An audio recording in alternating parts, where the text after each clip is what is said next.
So today I am discussing financial statements. ये नाम सुने हो? What is financial statements? Actually basically जो फाइनल अकाउंट्स होता है ना उसी को ही फिनेंशियल स्टेटमेंट्स मॉडर्न लैंग्वेज में बोला जाता है। जो फाइनल अकाउंट्स है ये तो नाम सुने होंगे तुम लोग, फाइनल अकाउंट्स, उसी को मॉडर्न लैंग्वेज में क्या बोलते हैं? Financial statement. इसीलिए मैंने लिखा है फिनेंशियल स्टेटमेंट में क्या लिखा है? Mean final accounts, but in modern language we call it financial statements, specially with respect to a company.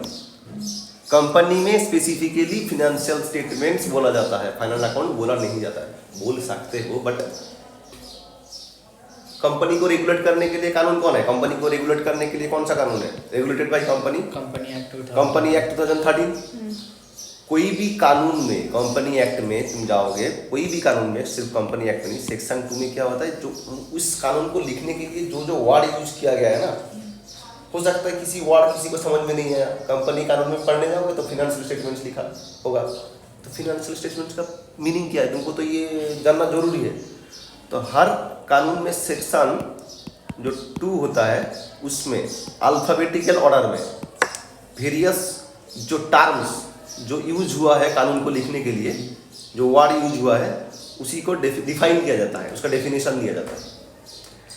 ऐसे कंपनीज एक्ट 2013 में जो सेक्शन 2 ऐसे ब्रैकेट में क्लॉज, इसको बोलते हैं 2 सेक्शन 2 क्लॉज 40, फिनेंशियल स्टेटमेंट्स जो टर्म है उसको डिफाइन किया गया है। ठीक है, if I am not wrong, मुझे तो मैंने तो इसको देख के नहीं लिखा है, 240 होगा, ऐसा कुछ होगा, सेक्शन 2 तो होगा, क्लॉज आई होप 40 ही होगा, एक बार क्रॉस चेक कर लेना। तो वहां पे क्या बोला गया है? फिनेंशियल स्टेटमेंट से मतलब क्या है? एक balance sheet, PL statement of profit and loss, क्या क्या मैंने बोला? Balance sheet, statement of PL. अरे बाबा, जब फाइनल अकाउंट सोल प्रोप्राइटरशिप में तुम बनाते थे क्या लिखते थे? वो वहाँ पे नाम बैलेंस शीट ही था, वहाँ पे बोलते प्रॉफिट एंड लॉस अकाउंट, और इधर बोल रहे हो स्टेटमेंट ऑफ पीएल। यहाँ पे प्रॉफिट एंड लॉस अकाउंट नहीं बोला जाता है, यहाँ पे क्या बोला जाता है? स्टेटमेंट ऑफ पीएल, क्योंकि यहाँ पे हम लोग स्टेटमेंट के आकार में बनाते हैं, अकाउंट नहीं बनाते हैं। कैसे बनाते हैं मैं दिखा दूंगा।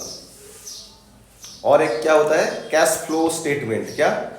Cash flow statement. अगर वो जो ऑर्गेनाइजेशन फिनेंशियल स्टेटमेंट बना रहा है, अगर उसको जरूरत है उस कैश फ्लो स्टेटमेंट बनाने के लिए, ना अकाउंटिंग स्टैंडर्ड है AS3, अगर वो ऑर्गेनाइजेशन के ऊपर एप्लीकेबल है तो वो बनाएगा कैश फ्लो स्टेटमेंट। और क्या होता है? नोट्स टू अकाउंट्स, मतलब वेरियस जो ये सब तुम बना रहे हो ना, इसका मान लो फिक्स्ड एसेट्स तुमने लिखा है 100 करोड़, तो 100 करोड़ फिक्स्ड एसेट्स कैसे हुआ? पूरा बैलेंस शीट में तुम तो ऐसे लिख दोगे fixed assets 100 crore asset side पे, बट ये 100 करोड़ कैसे है उसका डिटेल्स ये नोट्स में दिखाना पड़ता है, नोट्स टू अकाउंट्स। और एक होता है statement of changes in equity. ये तुम याद रख सकते हो, नहीं भी याद रख सकते हो, क्लास 12 में इतना जरूरी नहीं है, बट पढ़ रहे हो तो पढ़ो। Statement of changes in equity. तो कितना तो चीज हो गया? 1 2 3 4 5। ओके, फिनेंशियल स्टेटमेंट्स के अंदर ये सब आता है, और तुम लोगों का भी जो मैं बेसिकली डिस्कस करूंगा ये सब का, ये दोनों के बारे में, इसके लिए तो अलग एक चैप्टर है तुम लोगों को। सो कंपनीज एक्ट 2013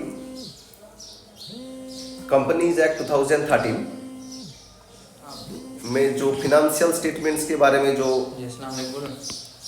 बोला गया है, उसका जो फॉर्मेट है, वो फॉर्मेट कोई भी कंपनी एक्ट में क्या होता है, जैसे मैंने सेक्शन बताया, सेक्शन 1 2 3, 1 में क्या बोला जाता है, कहाँ पे वो कानून एप्लीकेबल है, कब से एप्लीकेबल है, कब से लागू होगा ऐसा। सेक्शन 2 में जो जो वर्ड उस कानून को लिखने के लिए यूज किया गया है उसका डिफिनेशन। सेक्शन 3 4 ऐसे चलता रहता है, और कानून में बहुत सारा शेड्यूल भी होता है। क्या? शेड्यूल। ऐसे शेड्यूल 3 नंबर जो शेड्यूल है, वहाँ पे क्या दिया गया है, ये जो फिनेंशियल स्टेटमेंट होगा ना, ये जो balance sheet, statement of PL, उसका फॉर्मेट के बारे में बताया गया है। कौन सा फॉर्मेट में बनाओगे? सर हमें तो पता है वो बैलेंस शीट का फॉर्मेट, प्रॉफिट एंड लॉस कैसे बनाया ना, वो उस फॉर्मेट से नहीं होगा, कंपनी में अलग से होगा। But the theme is same, मतलब कॉन्सेप्चुअली जिस चीज सेम है। किस साइड लायबिलिटी साइड हाँ, एसेट, वही अब पे आ रहा हूँ किस साइड में क्या। देखो अब तक तुम जैसे बना रहे थे, बैलेंस शीट बना रहे थे क्या, एसेट इधर लायबिलिटी इधर ऐसे बना रहे थे ना। तो ये जो लायबिलिटी इस तरफ, एसेट इस तरफ, ऐसे प्रेजेंटेशन करने का को कौन सा फॉर्मेट बोलते हैं, हॉराइजॉन्टल फॉर्मेट बोलते हैं। अच्छा तुमको तो ऐसे भी तो तुम लिख सकते थे, पहले लायबिलिटीज लिख दिए आइटम बाय आइटम लिख ले, मान लो 100 टोटल हो गया। तो फिर एसेट लिख दिए, आइटम लिख दिए, फिर मान लो 100 हो गया। तो एसेट भी टोटल, लायबिलिटीज का टोटल 100, एसेट का टोटल 100, तो मिल गया। इस तरह का प्रेजेंटेशन को बोला जाता है वर्टिकल फॉर्मेट। और कंपनी एक्ट 2013 में शेड्यूल 3 में जो फॉर्मेट दिया गया है वो वर्टिकल फॉर्मेट है for both balance sheet and PL. Okay, are you getting my point? अभी तक नो दिक्कत? Thank you. नेक्स्ट, अब हम लोग धीरे धीरे कहाँ पे घुसेंगे, फॉर्मेट में। कहाँ घुसेंगे? फॉर्मेट में। जब फॉर्मेट के लेके मैं डिस्कस करूंगा तो एक बेसिक चीज मैं बोल देता हूँ, वो ये है कि मुझे थोड़ा ये करने देता हूँ। हम लोग जब नॉर्मल बैलेंस शीट बनाते थे, पहले बैलेंस शीट को लेके बोल रहा हूँ मैं, ठीक है। तो इधर हम लोग क्या लिखते थे, एसेट, और इधर क्या लिखते थे, लायबिलिटीज। कंपनीज एक्ट में सिर्फ लायबिलिटीज वर्ड यूज नहीं होता है, इक्विटी लायबिलिटीज क्या यूज होता है, इक्विटीज एंड लायबिलिटीज। ओके अच्छा मुझे एक बात बताओ, जब तुम अभी कंपनी में हम लोग नहीं घुस रहे, नॉर्मल बोल रहे हैं, पहले क्या लिखते थे, ऐसे कैपिटल लिखते थे ना। फिर धीरे धीरे मान लो कुछ बैंक लोन वगैरह था, फिर क्रेडिटर्स, बिल्स पे वगैरह ऐसे लिखते थे। तो मैं अगर उसको क्लासीफाई करिए, सभी लायबिलिटी है, ये सभी लायबिलिटी है, ये सभी लायबिलिटी है। अगर मैं बोलूँ लायबिलिटी का, अगर बेसिक कॉन्सेप्ट में जाऊँ, मैं अगर लायबिलिटी बोलता हूँ तो ये लायबिलिटी कितना तरह का होता है, एक होता है इंटरनल लायबिलिटी और एक होता है एक्सटर्नल लायबिलिटी। अच्छा मैं बोलो, अगर जनरली समझ रहे हैं, only liability means we refer external liability. Internal liability मतलब मैं किसको बोल रहा हूँ बोलो तो, कैपिटल इंटरनल लायबिलिटी है ना। लायबिलिटी का डेफिनेशन क्या था, किसी चीज को सेटलमेंट करने के लिए ऑर्गेनाइजेशन का पॉइंट ऑफ व्यू से कैश आउटफ्लो या इकोनॉमिक बेनिफिट का आउटफ्लो होगा। तो ये कैपिटल क्या चीज है, बिजनेस का पॉइंट ऑफ व्यू से तुम अगर सोचो, मान लो ये बिजनेस है और ये आदमी है, ये कुछ पैसा देके गया, तो तुमको सोचना कौन सा पॉइंट ऑफ व्यू से है, तुम इसी point of business point of view से सोचोगे। बिकॉज ये दोनों जो है बिजनेस और मालिक ये दोनों की है सेपरेट एंटिटी, और तुमको किसका पॉइंट ऑफ व्यू से सोचना है, बिजनेस का पॉइंट ऑफ व्यू से सोचना है। हाँ क्वेश्चन में बोल दिया तुम ओनर का पॉइंट ऑफ व्यू से सोच के एंट्री मारो, तब अगर कुछ नहीं बोला तो किसका पॉइंट ऑफ व्यू से सोचना है, किसका पॉइंट ऑफ व्यू से। तो ये मान लो 1000 रुपया दे के गया, मैं इस पॉइंट ऑफ व्यू से इसको क्या बोलूँगा, ये क्या है, कैपिटल। ये क्या मौज करने के लिए देके गया था, बोला बिजनेस में यूज करो, यूज करके अगर प्रॉफिट कुछ हुआ तो ये कैपिटल भी हमको लौटाओ और प्रॉफिट भी लौटाओ। तो ये जो प्रॉफिट है, ये सॉरी ये जो कैपिटल है, ये बिजनेस पॉइंट ऑफ व्यू से क्या है, लायबिलिटी है। बट हम लोग तो ऐसे ही बोलते दो सेपरेट लीगल एंटिटी, अकाउंटिंग के लिए ठीक है, बात तो मालिक का ही तो बिजनेस है भाई।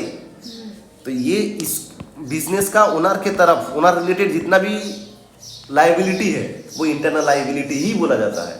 तो इस लॉजिक से मैं ये कंक्लूजन ले सकता हूँ, capital is a internal liability. बोलो हाँ। नेक्स्ट कंक्लूजन, मान लो ये 1000 रुपया दे के गया था, 10 रुपया प्रॉफिट हो गया। पिछला साल हुआ था ऐसे 12 रुपया प्रॉफिट, 12 रुपया से 2 रुपया बांट दिया था, 8 रुपया रख दिया था। उसका पिछला साल कितना हुआ था, 15 रुपया प्रॉफिट हुआ था, तो 5 रुपया बांट दिया था, 10 रुपया रख दिया था। तो अभी तक प्रॉफिट जितना भी रखा है वो कितना है 18, 18। उसको रिजर्व बोलेंगे। हाँ, और इस साल कितना हुआ 10।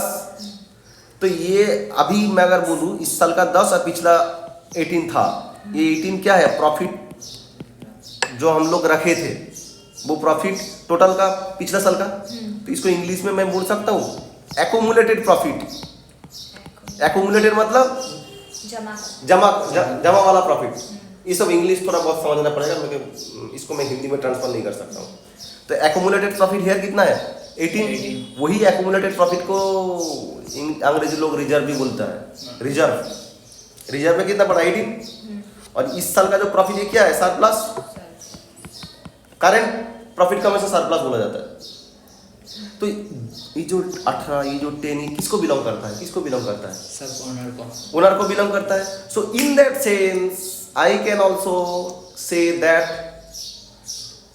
This reserve and this surplus, मतलब इस साल का प्रॉफिट और पिछला accumulated profit is also an internal liability.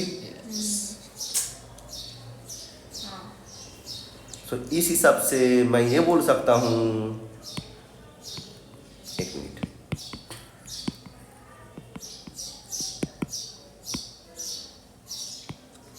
Internal liability में क्या होता है कैपिटल होता है और क्या होता है reserve and surplus. Why I have explained. और कंपनी में जैसे पार्टनरशिप में पार्टनर्स कैपिटल, सोल प्रोप्राइटरशिप में सिर्फ कैपिटल, क्योंकि एक ही मालिक है। कंपनी में शेयर कैपिटल बोला जाता है। क्या बोला जाता है शेयर कैपिटल। रिजर्व सरप्लस यही सेम वर्ड यूज होता है। अब एक्सटर्नल लायबिलिटीज में ये जो एक्सटर्नल लायबिलिटीज है इसमें क्या होगा, इसको दो टाइप से क्लासीफाई किया जाता है। एक तो नॉन करेंट लायबिलिटीज, एक करेंट लायबिलिटीज। नॉन करेंट कुछ नहीं है, ये सब बात लॉन्ग टर्म को नॉन करेंट बोला जाता है जिसका लाइफ 1 साल से ज़्यादा है। करेंट मतलब कुछ नहीं है, शॉर्ट टर्म को करेंट बोला जाता है। ओके, तो मैं अगर देखूँ जनरली जो बैंक लोन वगैरह रहता है ये सब क्या है लॉन्ग टर्म। और ये क्रेडिटर्स बिल्स पे ये सब क्या है शॉर्ट टर्म, मतलब ये सब नॉन करेंट लायबिलिटीज। और ये क्या हो गया करेंट लायबिलिटीज। और कैपिटल वगैरह ये सब किस में आ जाता है, ये मैंने क्या बोला था इक्विटीज एंड लायबिलिटीज ना। ये इक्विटीज का इक्विटीज में क्या क्या आता है शेयर कैपिटल और रिजर्व एंड सरप्लस। इसके साथ प्रॉफिट जोड़ते थे ना। और बाकी लायबिलिटीज को मैंने दो तरह से क्लासीफाई किया, एक नॉन करेंट लायबिलिटीज, एक करेंट लायबिलिटीज। देखो अच्छा, बाकी लायबिलिटीज मतलब एक्सटर्नल लायबिलिटीज। अच्छा सर ये फिनेंशियल स्टेटमेंट छोड़ दिए, नॉर्मल कोई बोल दिया लायबिलिटी। लायबिलिटी मतलब हम लोग generally we understand external liability. But हाँ टेक्निकली अगर तुम सोचोगे तो इंटरनल लायबिलिटी उसको हम लोग कैपिटल नाम दे देते हैं। ठीक है, तो ये नॉन करेंट लायबिलिटी के अंदर कॉर्पोरेट सेक्टर में क्या क्या आता है उसको याद रखने के लिए मैं एक न्यूमोनिक बोल रहा हूँ, उसको याद रखने। LOL लोल। और हमेशा याद रखना है। अच्छा करंट लायबिलिटी वाला बोल देता हूँ, उसके वाला बोलता हूँ। करंट लायबिलिटीज में कैसे याद रखोगे STOS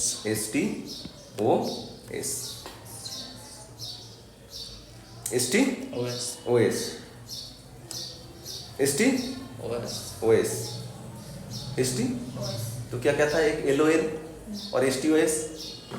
हमेशा हमेशा हमेशा हमेशा हमेशा हमेशा ये लास्ट में ना प्रोविजन हम लोग लेते हैं। ठीक है, तो ये L फॉर क्या हो सकता है नॉन करेंट का कैटेगरी में आ रहा है।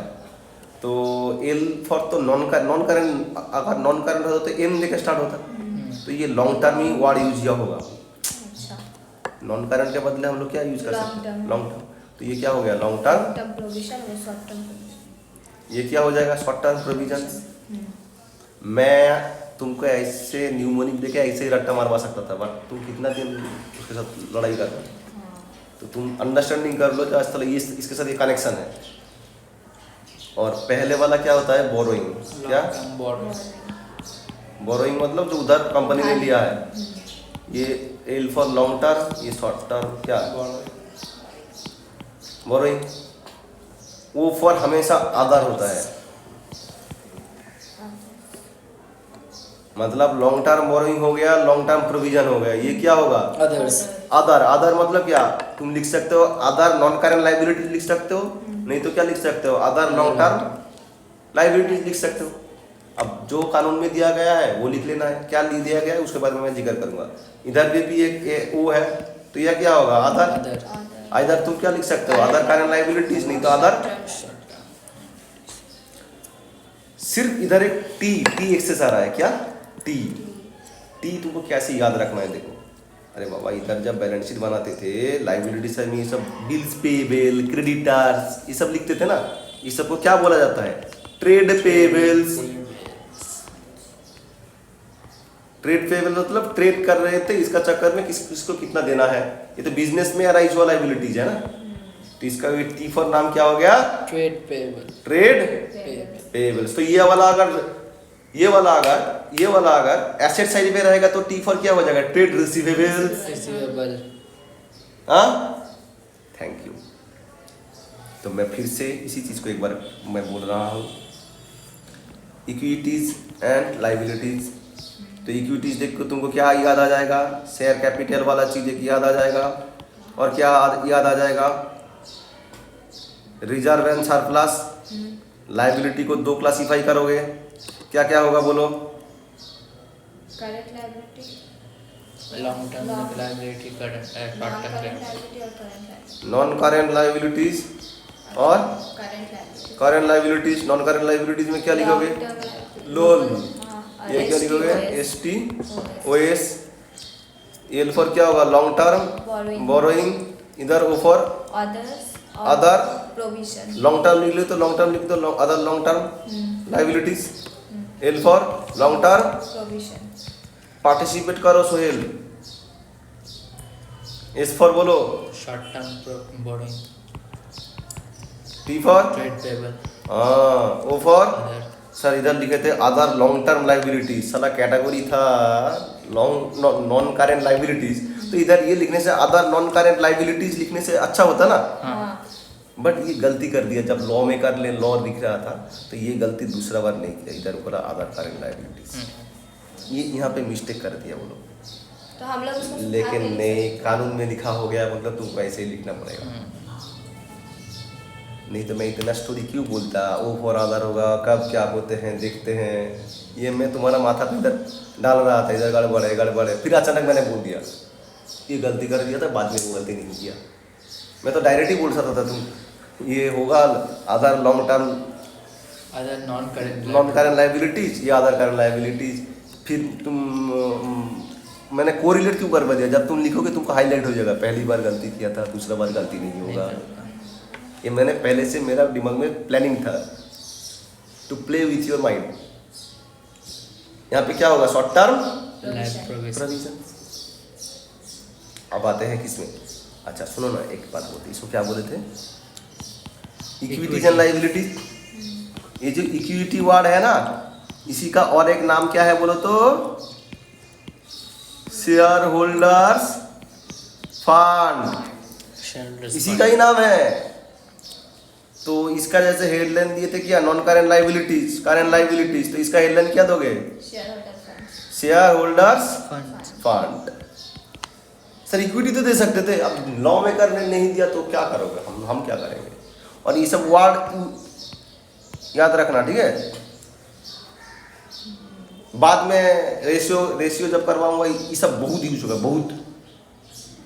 ये तुम्हारा एचएस में क्वेश्चन में नहीं आएगा, बट मैं क्यों करवा रहा हूँ?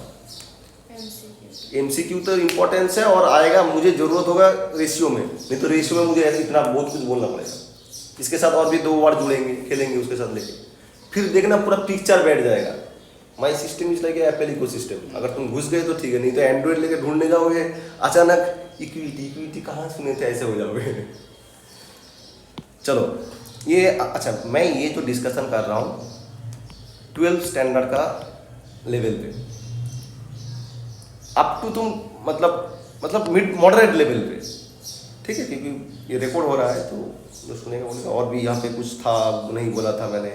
यहाँ पे LDOL deferred tax asset, deferred tax asset पूरा ग्रेजुएशन का सिलेबस भी नहीं है, तो मैं इधर जोड़ के क्या करूँ, ठीक है, वो जिक्र का ही चीज़ नहीं है, तो ये सब मैंने नहीं बोला इसलिए।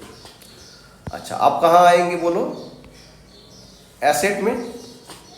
जैसे लाइबिलिटीज को कितना टुकड़ा किए थे? 2 टुकड़ा। क्या क्या बोलो? लाइबिलिटीज को 2 टुकड़ा, non current liability, current liability. तो इधर क्या करेंगे? Non current Current assets. asset. और क्या करेंगे? Current asset. Current assets. Non current assets का न्यूमरी क्या होगा? Long current. करंट एसेट्स का मैं बोल देता हूँ, CIT रोड बोल के एक रोड है ना, हाँ, वहाँ पे CS जैसे CA होता है, CA मतलब चार्टर्ड अकाउंटेंट, ऐसे कंपनी सेक्रेटरी सी भी होता है। तो CIT रोड पे कौन खड़ा था? CS खड़ा था, तो तुम उसको बुलाए थे, ओ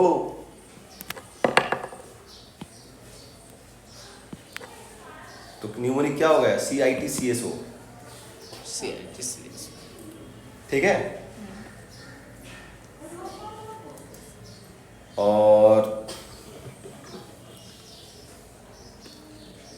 ये होगा FNDLO।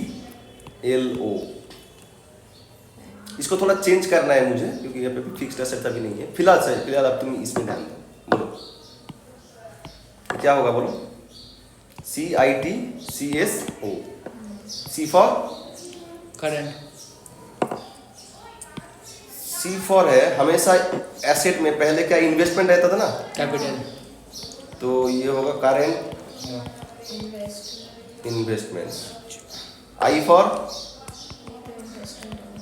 इन्वेंटोरीज। T for trade receivables. अरे बाबा, इसको याद करो ना, नॉर्मल वाला। एसेट में तुम क्या लिखते थे? पहले इन्वेस्टमेंट लिखते थे, उसके बाद स्टॉक वगैरह लिखते थे, उसके बाद डेटर्स और बिल्स रिसीवेबल लिखते थे। तो ये दोनों हो गया ट्रेड रिसीवेबल्स, ये हो गया तुम्हारा इन्वेंटोरीज। इन्वेस्टमेंट हो गया करेंट इन्वेस्टमेंट। इन्वेस्टमेंट तो 2 तरह का लॉन्ग टर्म भी हो सकता है। तो CIT हो गया। इसके बाद क्या है? CS। C फॉर, इसके बाद क्या लिखते थे? कैश वगैरह लिखते थे ना, तो यहाँ पे टर्म यूज होता है cash and cash equivalence. S for shape. S for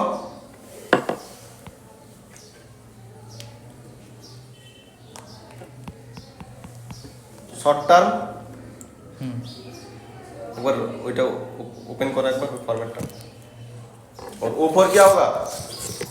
other current assets. Short term loans and advances, loans and advances.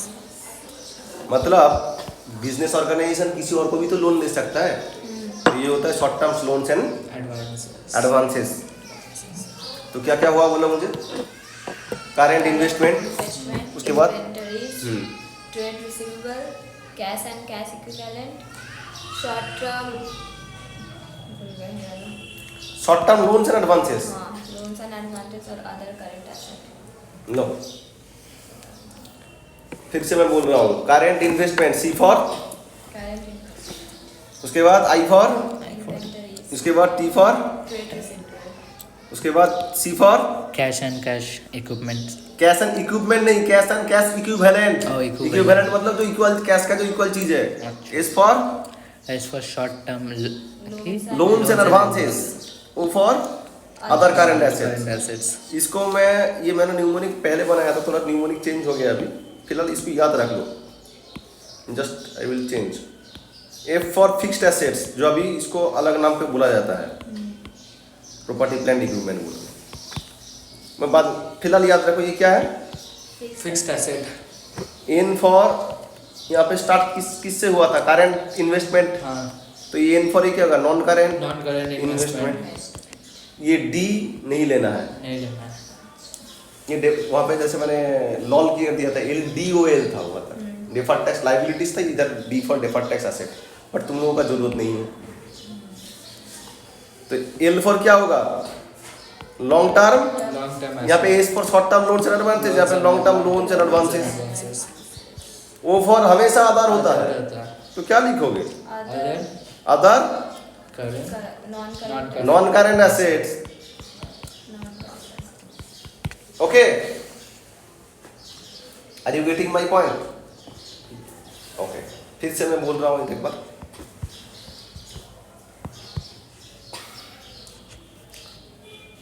Asset side में पहले हम लोग लिख देंगे नॉन करेंट एसेट्स और लिख देंगे current assets. Current. Non current asset में क्या करोगे?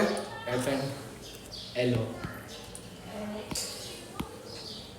F NLO and D, sorry N D, ठीक है, एल ओ। D नहीं रहेगा। डी तो नहीं रहेगा, बट बाद में अगर तुम हायर स्टडीज में जाओगे तब तो डी तुमको याद करना पड़ेगा, तो अभी से ही याद कर लो। एक होम थिएटर का ब्रांड है एफ एंड डी, इसको N F F D, sorry गलत लिख दिया मैंने। FNDO पहले क्या होगा एफ, उसके बाद क्या होगा N एन फिर D D L L O, O F N D. तो एफ एंड को हम लोग क्या लिखते हैं, एन डी लिखते हैं ना शॉर्ट में व्हाट्सएप मैसेज में, तो एन पहला वाला याद लिख देना, एन रहेगा इधर। F N D, home theatre LO, तुम्हारे घर एलो, तुम्हारा घर में आया एलो। तो F for fixed assets, N for non current investment, D for deferred tax asset जो तुमको जरूरत नहीं है, long term loans and advances, O for other non current assets. और करेंट एसेट्स में क्या है, सीआईटी रोड पे कौन खड़ा था, ये खड़ा था नहीं, सीएस खड़ा था, उसको बुलाया कैसे, C for current investment, I for inventories, D for trade receivables, C for cash and cash equivalents, S for short term loans and advances, O for other current assets. This completes your format of balance sheet. उसके बाद हम लोग एक बनाएंगे, वो होगा PL का। Balance sheet बहुत इंपॉर्टेंट है।